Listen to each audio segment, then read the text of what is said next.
Thank you so much for coming and visiting me here today at Mona in my very own bedroom. I would just like to start by acknowledging and paying my deep respect to the traditional owners and custodians of this land that we meet on today. I'd also like to say a very big thank you to the team at Mona. It's not to be understated just how great this experience is for me. I'm so happy to be here. I really can't believe it. What a thing. So I'm here living in this space at the moment, just for a little while. So I get to be here during the day, I get to compose and make music, share music at a concert in the afternoon, which is where we are, but then at night I get to sleep here, all by myself in the depths of the museum, alone, with a live stream for company. Why, you might ask? That is the common question. Why? Why? Because I sleepwalk. I have a nighttime life that is weird and scary, filled with fear and terrifying. And I'm really keen to kind of understand it better and use it for my creative purposes. So yeah, this is day 9 today. So yeah, just starting, my 3rd week, so to speak. So I come in on a Thursday night. I live up in Launceston in the north of the state. And yeah, I come down on a Thursday night just in time to go to bed. And I sleep in this magnificent thing of dreams behind me. I could only ever imagine having a bed like this. It's unbelievable. They asked, what do you want your room to be like? And I said, well, it's in the museum. I'd really love it to be cozy and safe. And boy, did they do a good job. It is so good, especially with the curtains closed. It's really marvellous. So yeah, I sleep, I do my thing. Interestingly, while I've been here, I have not done any sleepwalking, none. And I did say, when I pitched the idea to the museum, to David, I said, I can't guarantee that I'll do anything. I may just drool on the pillow. That might be all. And yeah, I haven't done any sleepwalking yet, although whilst at home over the last few days, I've started to talk a bit. So normally I walk and talk quite a lot. Often I literally wake up screaming in very panicked, very horrible dreams. And I can't get out of them easily. I wake up, but I can't comprehend that they're not real. And it's like this hyper reality, and it really disrupts my life and often just makes me feel really bad. But yeah, I started to do some talking, and I've been using a sleep talk recorder to try and capture what I say, because I'm just interested. I just want to know what it is. I first used a sleep talk recorder quite a few years ago. My husband decided it would be cool to capture some of these things because, my golly, he's a patient man. He's so often awoken by me yelling and screaming. It's not a relaxing experience for him. And we stopped using the recorder because he caught one of my panics on it, and it was just awful to listen to because the feelings are so real. The realities that I'm dreaming are just so real. So we stopped using the recorder, but started again. And I said on Wednesday night in my sleep, very clearly, like I was in an interview or something, I said, I feel free, I feel safe, it's different. That's it. That's what I said. Don't know what I was thinking about or dreaming about, but it kind of feels relevant because when I first started here, the first 4 nights were quite frankly terrifying. It was really, really challenging, really uncomfortable. And the thing that made me feel so challenged, which really I was kind of filled with embarrassment and shame about to begin with, was the dark, right? I'm 41. I thought I'd be okay. Very not okay.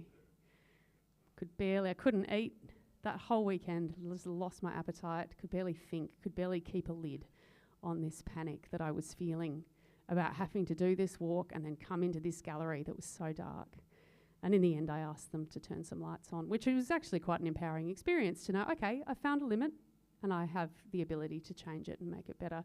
And since then, I've just been gradually feeling better and more comfortable. But I wrote a song today because I'm just reflecting on, why does all this happen? Why do I have this whole thing that happens in my sleep life? And it's so entrenched in fear and worry. And yet during the day, I feel like I'm a pretty, light and fluffy, happy person, usually. Yeah. Although, you know, maybe there's things that I am thinking but just sort of shoving to the side, perhaps. I'm not really sure.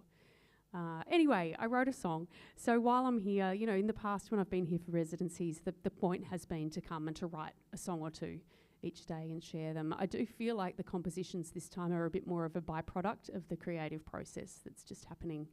But yeah, so this song, you know, I've only played it a couple of times. Who knows what's going to happen? This is the thing about making things. I haven't had time to hone it. Who knows? But let's share it. It's called Why in the Night.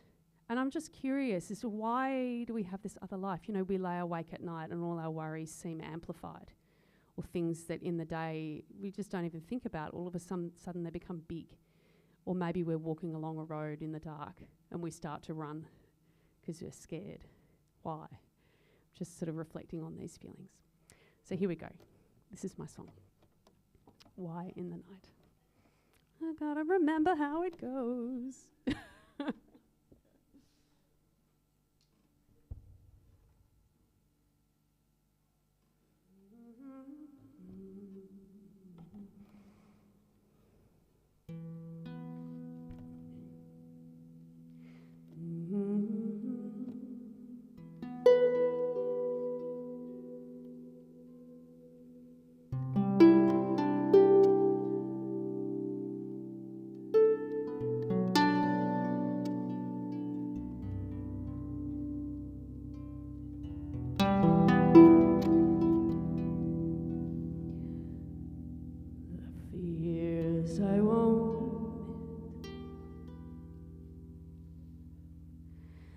Fears I shove aside,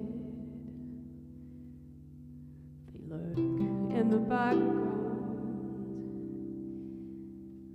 in the dark folds of my mind.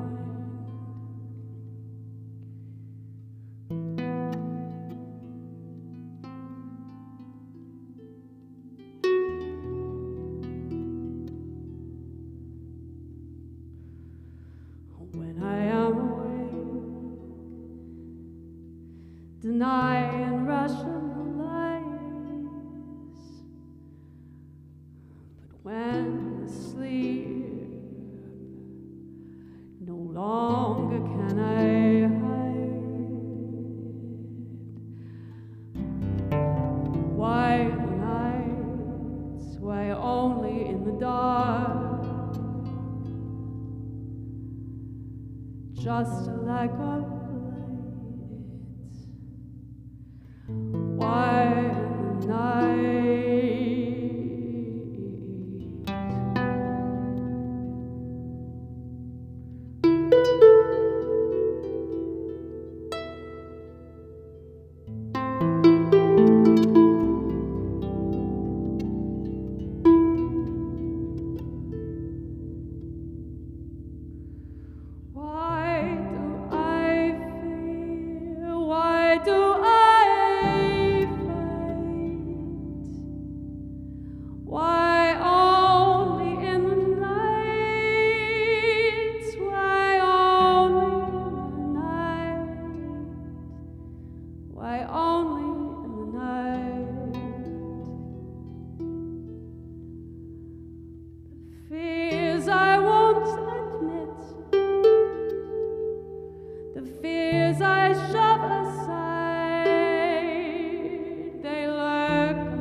In the dark folds of my mind, and when I am awake,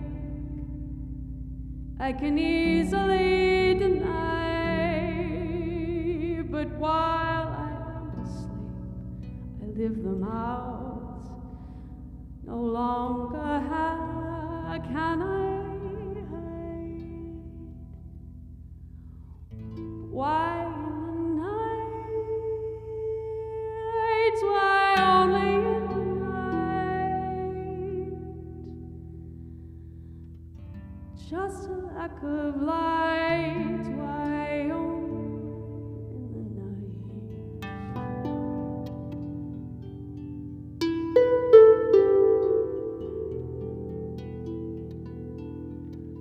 Why only in the night?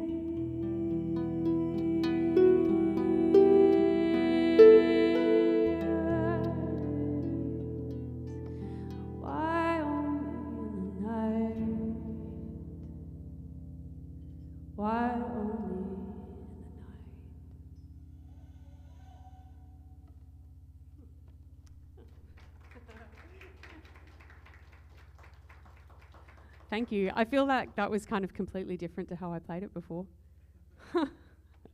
It's really funny, this experience of making stuff in front of people. It's a whole thing. Yeah, like actual people, live stream people. You know, just that willingness to be rubbish at something and to see what happens. It does take a certain amount of letting go. Okay, I'm going to play something. What am I going to play? I'm going to play a song from my album. I made an album a couple of years ago, and I've been sort of really in the depths of composition today. I haven't played anything other than new stuff, and I did sort of dabble in a few different things, but I feel like now it's time just to relax a little bit and just be self-indulgent, because I can. This song, I play it, I love to play it, it just makes me feel really calm and really good. And it's called Awaken.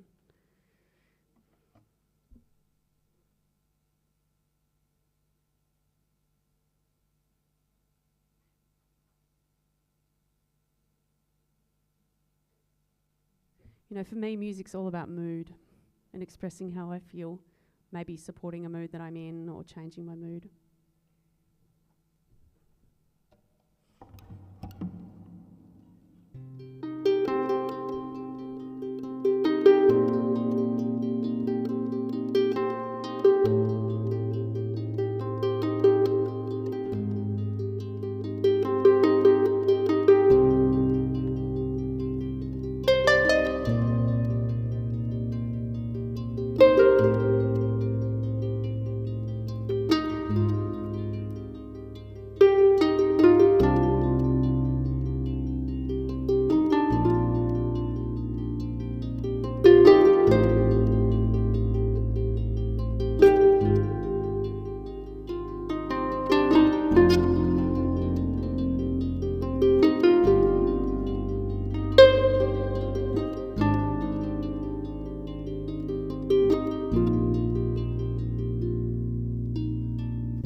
Oh gosh, thanks.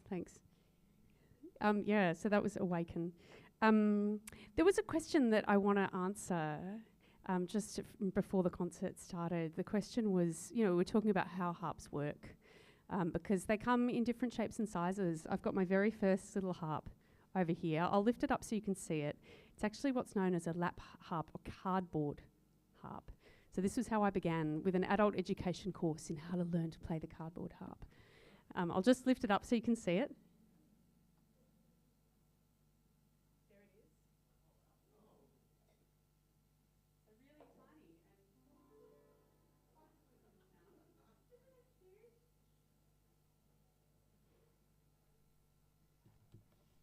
So gradually I worked my way up and eventually invested in this magnificence. I had somebody give me a piece of advice once, and that was buy the best instrument that you can afford, which was really good advice because then you love the sound of it and the feel of it, and then you want to play it more, and then you do play it more, and then you get better at it, and it's great, and it just opens up this world of discovery. But the question was, what's the difference? And we were noticing the pedals that I use with my feet. So what they do is they actually change and alter the pitch of the strings. So every string on this harp, apart from the bottom two, the rest of them have 3 different notes that they can be, depending on where the pedals are. So they kind of act a little bit like a guitar capo. So for anybody who plays a guitar, you put a capo on and it shortens the string because it just presses the string, makes it shorter.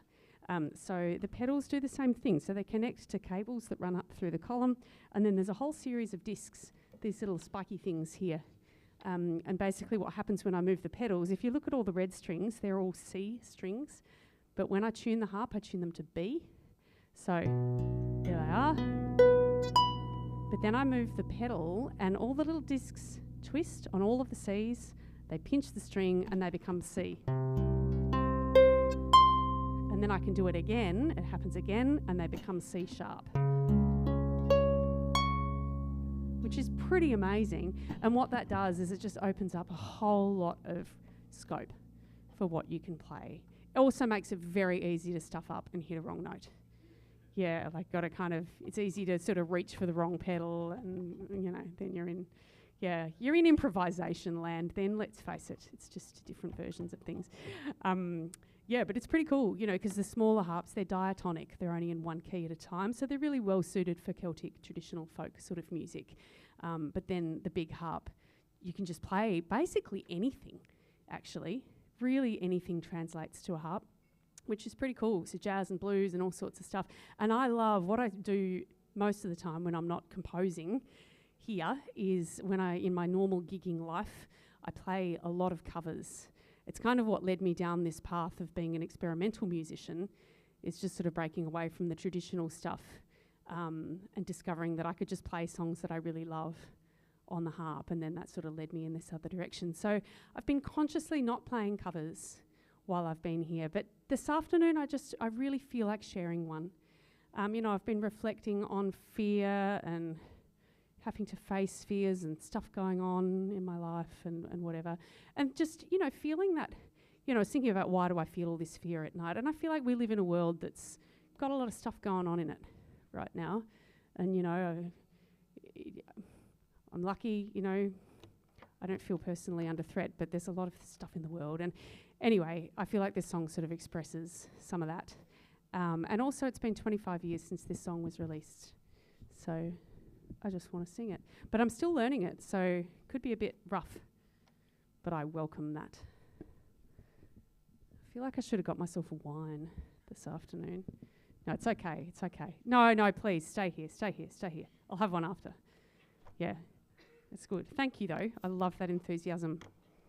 It's great. I really feel like you've got my back. I'm just going to grab the lyrics. It's funny with lyrics. I feel like I've got this psychological thing around lyrics where if I don't have them, I'll forget. But if I do have them, I won't look. It's weird. It's all in my head.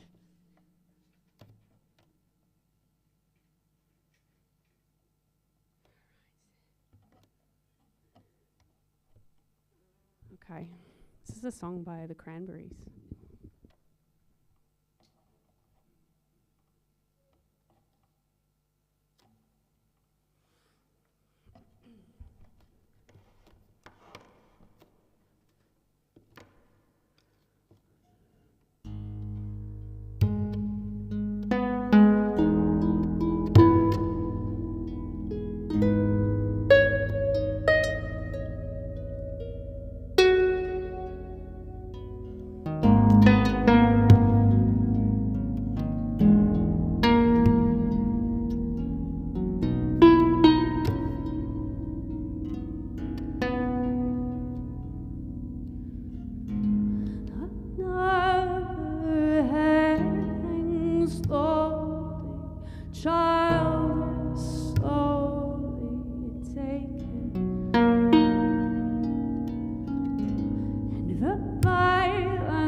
But you see, it's not me, it's not my family. In your head,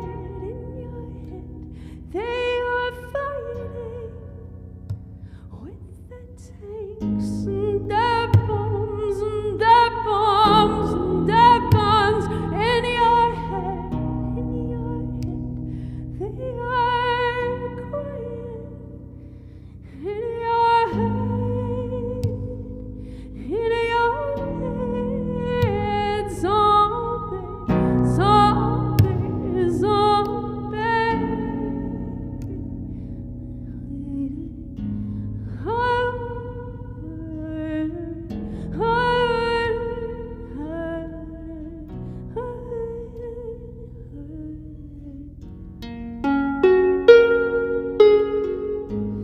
Another mother's breaking heart is taking over. The violence caused such silence. We must be mistaken. It's the same old scene since 1916. In your head, they're still fighting with the tanks and their guns and their bombs and their guns.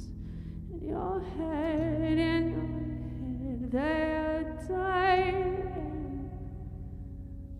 It's in your head, in your head, zombie,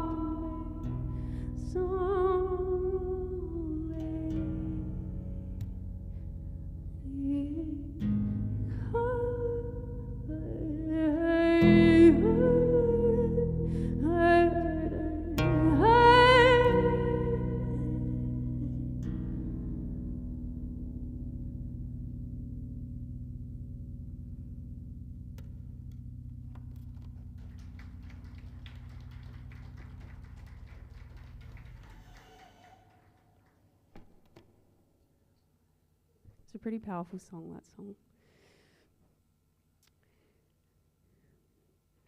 Okay. All right, I'm going to sing... Thanks, guys. I'm going to sing a song that I wrote on Monday, I think it was. The days all feel a bit the same in here, I have to say. You know, there's not a lot to distinguish them. But this was a song that I wrote. Look, the way that I write... I kind of store little sonic ideas on my loop station. I don't tend to write down much in the way of notation and that sort of stuff. I just save a little snippet and then I really just kind of noodle on it.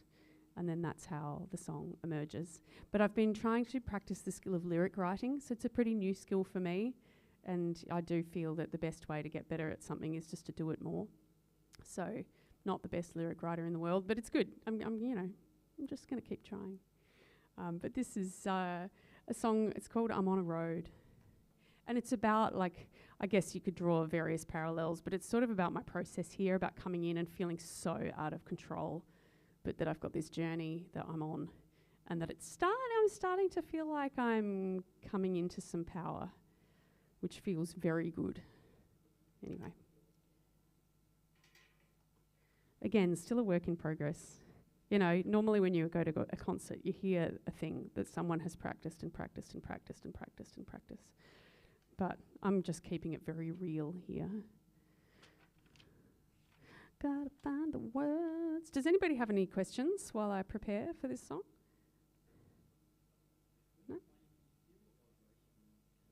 Yeah. Yeah, the question is, can I feel the vibration of the harp when I play? Yes. It's so good. It's what I love most about the harp. It just fills you. It's so immersive. It really is wonderful. Because, yeah, you rest it back on your body and it's just, it's so good. It's actually research to show that the harp has some sort of therapeutic benefit. I play I have another small harp that I play in a palliative care setting for people at end of life. And, there is research to show that when delivered with intention, it can bring some benefits. You know, I guess they're sort of not so quantifiable, but from a qualitative point of view, there's some benefits there. I certainly find it very beneficial to play. That's why I do it. It's so relaxing. It's great. It's just a really good outlet.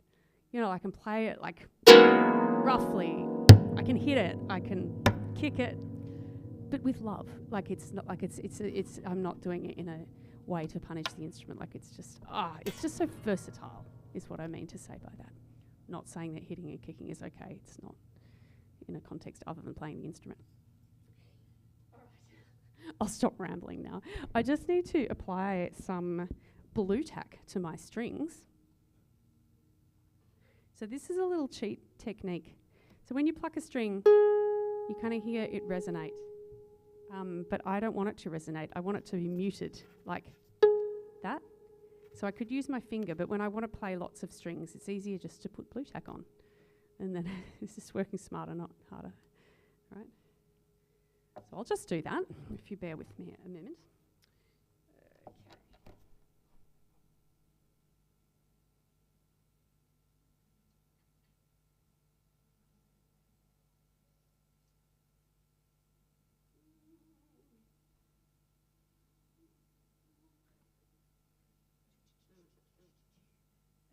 Okay.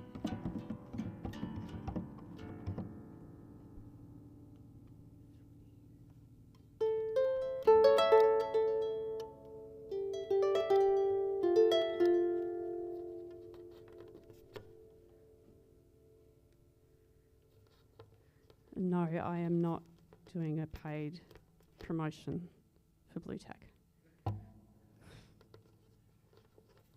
But if you're watching, blue tack people, let me know.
where it could take me. I was feeling scared, didn't know where it would go. Oh, I'm on a road.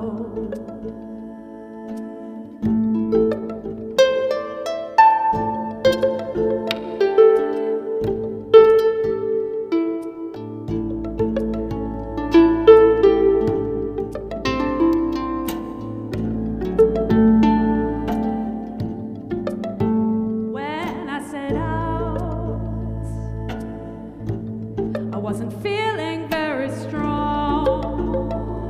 The road felt impossibly long. Oh, I'm on a road, along the road. There are some dark sections, and I've only my own mind for company. There are some ghosts, oh, but I know they are within me.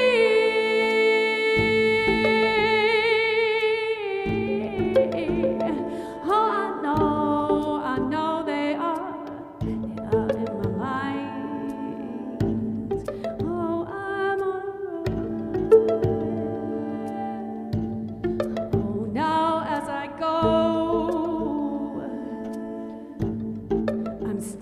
To feel power. Oh, now I know I'll carry on. Oh, I'm on a road. I'm on a road.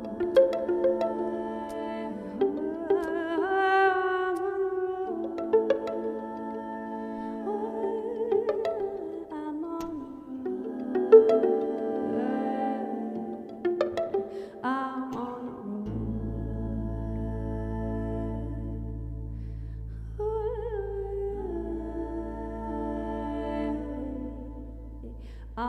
a road.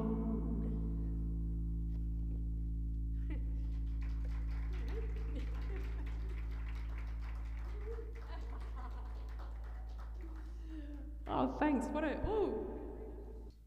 great crowd you are. Thank you so much.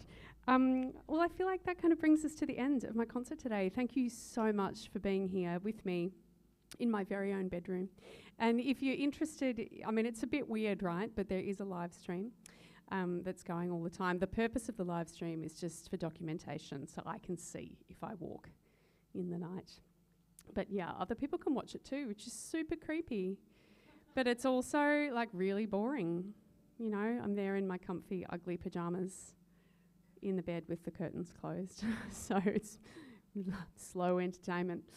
Anyway, it's on my YouTube channel, and all of my like daytime composition and concerts and stuff are on there too. So it's all there, and I've been sharing like little video snippets, little, you know, thoughts and feelings on small videos that I put on my Instagram stories, and I'm saving under highlights for Room of Dreams. So if you're interested in the process, or if you want to share something with me, if you've got a story about your sleep or your dreams or any of this stuff, I'm really keen to hear. Some of the best experiences I've had here have been people sharing their stories with me, and I really like it. So please feel free to send me a message. It's pretty lonely in here at night, so feel free to correspond. And yeah, I'll be here until the 20th of November. So there we go. And if you're sticking around for a bit and don't have to jump on the ferry, there's going to be some pretty great stuff at Vibration Navigation up in the Nolan at 4 o'clock. It's pretty incredible, the soundscape that will be happening up there. But yes, thank you so much. Feel free to come and ask me questions. Thank you very much.